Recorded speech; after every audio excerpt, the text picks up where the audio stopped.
We're going to go over a couple of tricks on the unit circle.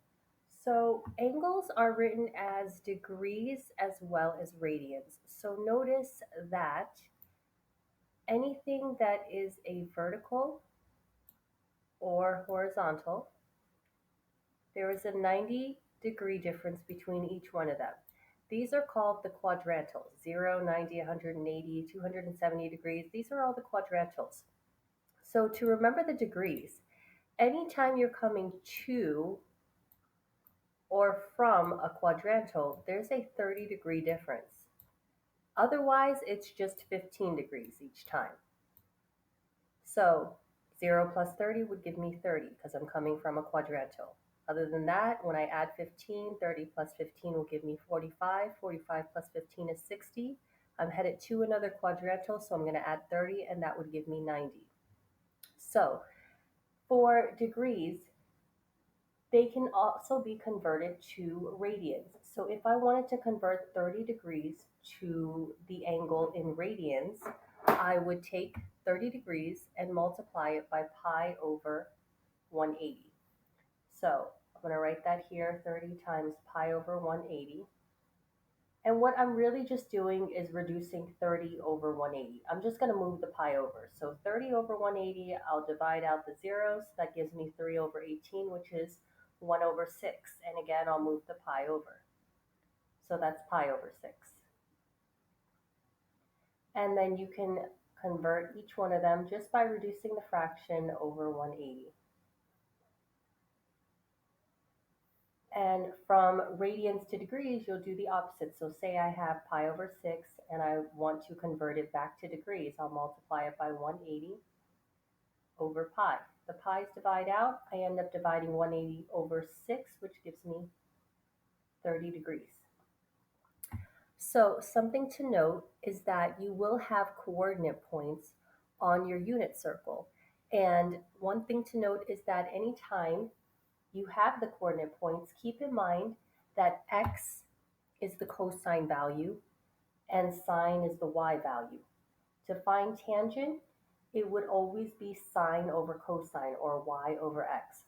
So 30, 45, 60 degrees, all those cosine and sine values stem from right triangles, special right triangles, which are noted in another video on this page. So for 30 degrees, you have square root of 3 over 2, 1 half, and square root of 3 over 3. This represents the cosine, sine, and tangent. And again, the proof of their values is on another video titled Right Triangle Trigonometry. For 45 degrees, square root of 2 over 2, square root of 2 over 2, 1. And for 60 degrees, it would be 1 half square root of 3 over 2, square root of 3.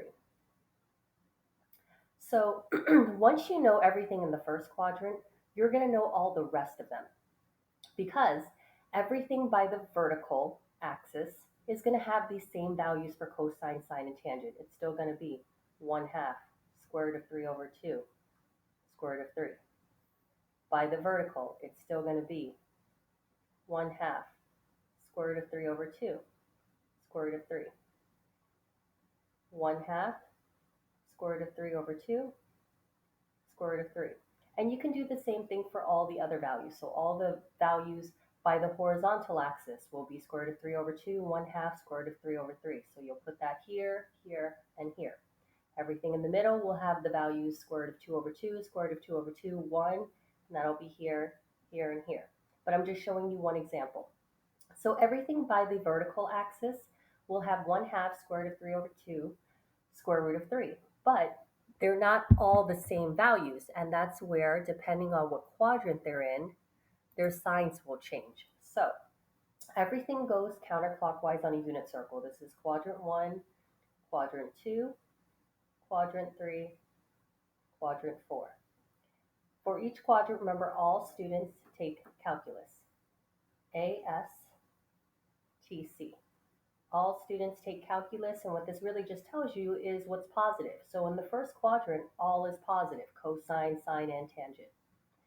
In quadrant 2, only sine is positive, so I'm going to make the cosine negative and the tangent negative. And remember, they go in alphabetical order, cosine, cosine tan.